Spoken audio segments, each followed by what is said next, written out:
With that, what I'd like to do is take you through a very brief demonstration to give you a flavor of how this works and what are the key capabilities. So I have a record point already set up. It's connected to a file share location. For those that are new to RecordPoint, this is what RecordPoint looks like. This is the dashboard within the system where we can see how many records are being managed, how many items, how many rules and patterns, and what are the processes that wrap around that. Now today we're going to focus on things primarily at a record level, just due to the brevity of the demonstration and giving you a good sense of how things work. So what we might do is just jump straight into the file share area and have a look at what the average user's experience would be working with content inside of their normal computer and desktop. So I've logged in here as an average user, and we're going to have a look at the most recent bills that have been presented for this fictitious ACME government department that are relevant to it for Congress to approve over the next sitting season. So this particular user needs to actually share this with the rest of his colleagues. Now, in this particular ACME corporation, they're a little bit backward. They're not using SharePoint for collaboration. They're in fact using network drives and shared drives to collaborate and manage content. So in this case, what we're going to do is put it onto the Z drive so that it is then available for all users to work with. Now, we have set this up such that when new content is added to the staff policies area, which is where we're going to publish our list of bills to be approved by Congress, they're automatically declared as records. So literally by going and hitting the save button here and saving it away into that network drive, and you'll see there wasn't that content there previously. If we just go and have a look at that on the Z drive, we will now have that particular bills.xls, which has been added to that network share, and that will now sync into RecordPoint. So RecordPoint should be looking to pick that up. There it is already. So the bills.xls has now been added into RecordPoint. So RecordPoint already had some of the pre-existing content that we saw in that network drive. If we just flick back screens to what the end user experience was, there was a budgets.xls, an executive update, an office photo, a policy, a presentation, and a Q&A document. Inside RecordPoint, we have the exact same information, but now presented in the records management view, so we can see when disposal needs to occur, we can filter it to an entity in the file plan, and all this has come off the network share. So in this case, we've got the office photo, the policy, the Q&A document, the presentation, the exec updates, the budgets, and the bills we just added. So that process means that that content's been profiled in. But if we go a step further and have a look at, well, what's actually been profiled into the file plan against these particular documents? And you'll see that I have two of those documents belong to the financial management category of the file plan. So these two documents have either hit a rule or been manually classified to that particular category. And they're both marked as destroy 7 years after the action associated with them is completed, based on the ACME's corporation's retention rules. So these particular documents off the file share have been allocated a unique record ID and are now being treated as formal records within the solution. If we have a look then at the other records, those are living in the staff development area. So the staff development area contains the bills we just added, the exec update, the presentation, and the policy update. And that again has been driven by the rules that have been set up inside RecordPoint. So how did that occur? Same content from one location, however managed in two different ways via the rule sets. So if we just go back to financial management, we'll show you an example of how rules inside RecordPoint work and what the process is to do that. So if I go validate rule on my budgets.xls file, we can see what rules this particular item hit and what also it had the potential to hit. So in this case, it's hit the budgets rule, which has mapped us into the category 7 years after the actions completed around this particular budget process. And so if we have a look here, we'll see the pattern associated with it says anything where the file name has budget written in it. Now this is a real customer example that we worked with, where they had a formal titling structure for their records in the file share, and they would use the word budget whenever budgets were being prepared. So that capability has that mapping inside of it. Whereas the other rule that could have hit but didn't hit, and in fact has hit the other documents we're looking at, is a rule that's using the file path.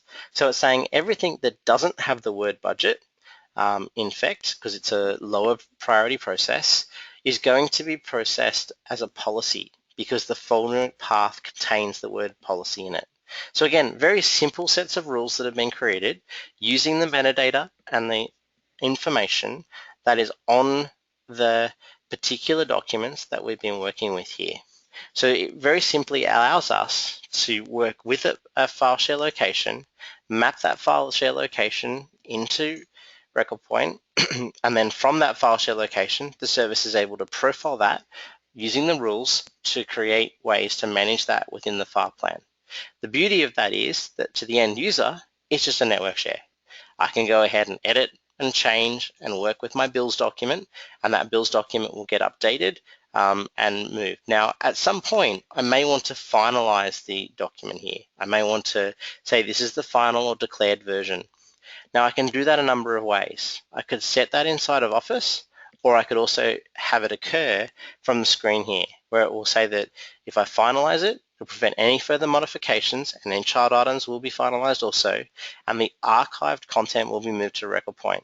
If you want to leave it in place, which you can do, you don't have to archive it, but there's the option there to archive it. So if I go ahead and archive that process, it's now going to go away and do that for me, and done. So that will now move to finalized, and that content is now locked and can no longer be managed in that form. So, sorry, can no longer be edited, my apology. So there are key capabilities here that allow you to then still work with your records, manage your records through their life cycle, and ensure they have the authenticity and control that wraps around them. Now, there's one other process here that's interesting to many users, and that is, well, it's all very well that things have been created by rule, but what if I'd like to manually classify this? What if I'd like to add it or change it to a different part of the file plan for some reason? Well, again, RecordPoint fully supports that in the file share, where I can come in, reclassify the information, and add it to the category or the file plan node that's relevant to where we want to take it to.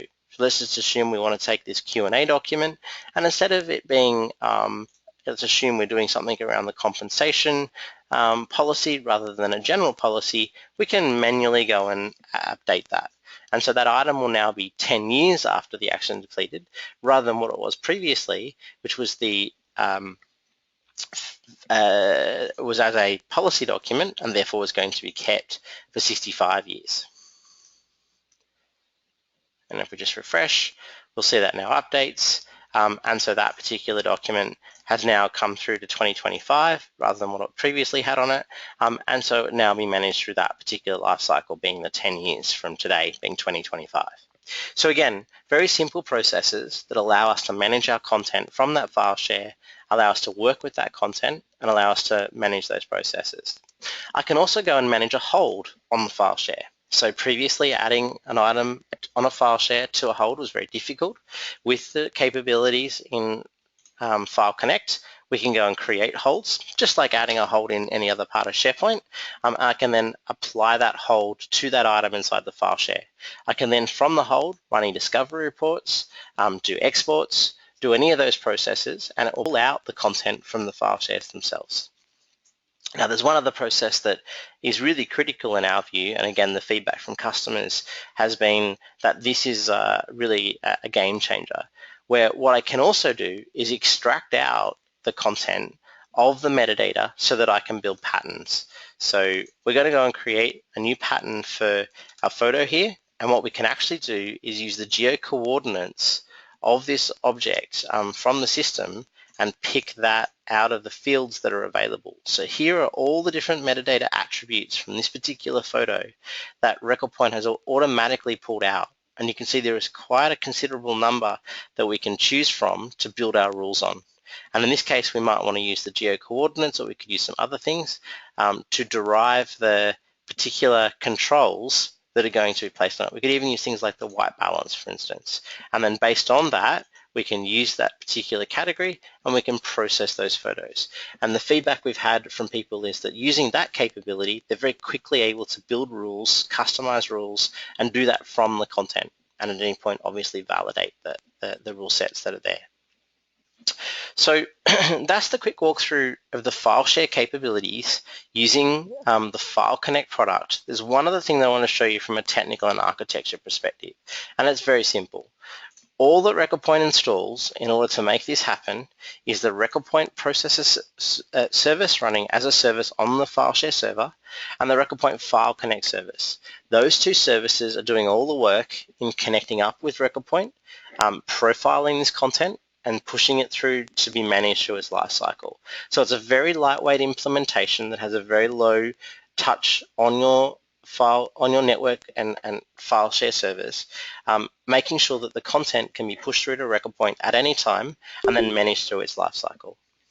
Now, with that, I wanted to very quickly show you the capabilities. So just go back to the slides rather, and take you through the last two connector series. We will be running some further webinars to explain these in greater detail, but don't forget we have the 365 connector, which allows the on-premises edition of RecordPoint or Office 360, of RecordPoint rather, to apply records control to SharePoint or OneDrive from your on-premises instance.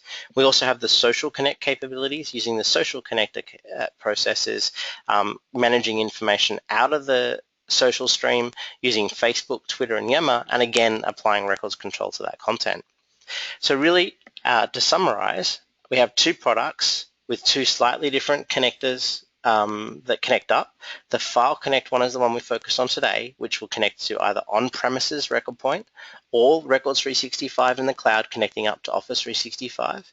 And the Social Connect connector will also connect to those two products. So with that, I wanted to pause for any questions that you may have. We're always very keen to end these presentations on time, so we've given ourselves 10 minutes for particular questions that that might want to be posted. So if you want to post any questions into the chat session, we'd be happy to answer them at this point.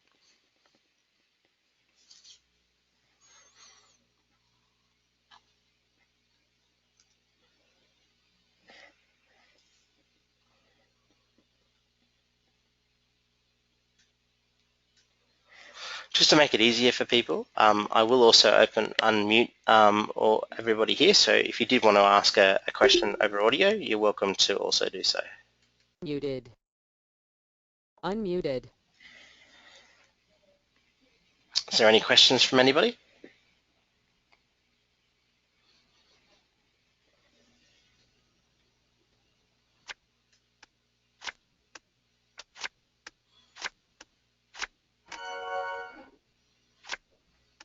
Muted.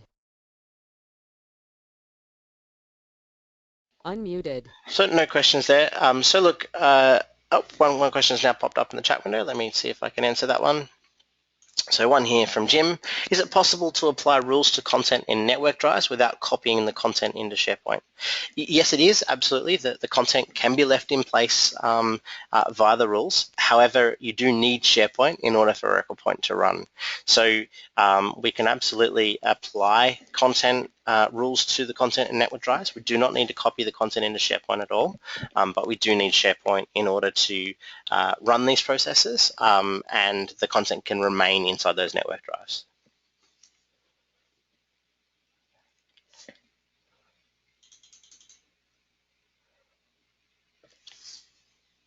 Yes, thanks, Jim, and that was a great question as well. Great. Look, if anyone has any further questions, please post them and we'll go through. But here are my contact details. If you do want to direct any, I was going to have one of the directors join me, but he unfortunately wasn't able to make the call. But please direct any questions to myself, and I'd be able to answer those over email. If you'd also like to do a much deeper dive demonstration of the FileConnect capabilities, or even just RecordPoint itself, please reach out to my contact details there, anthony.woodward@recordpoint.com. I'm more than happy to answer any questions you have or take you through a one-to-one demonstration I'm based in Seattle, so happy to do that in whatever time zone suits yourself, and happy to take you through the products in whatever depth makes sense for what your requirements are. I really appreciate your time on the call today. There are some additional resources that we have on our website that talk about the FileConnect product and the capabilities here. This particular webinar was just a flavor to take you through the capabilities, and obviously we're happy to give you a much deeper dive demonstration at any time. If you want to reach out on any of the contact information I've provided, this webinar has also been recorded, and there'll be a copy of the recording made available along with the slides that we presented today. So thank you very much for your time. Really appreciate taking the 45 minutes out of your day is a fairly significant commitment based on how much we all have to get on with these days, and look forward to hopefully meeting many of you in person at some point in the future. Thanks very much.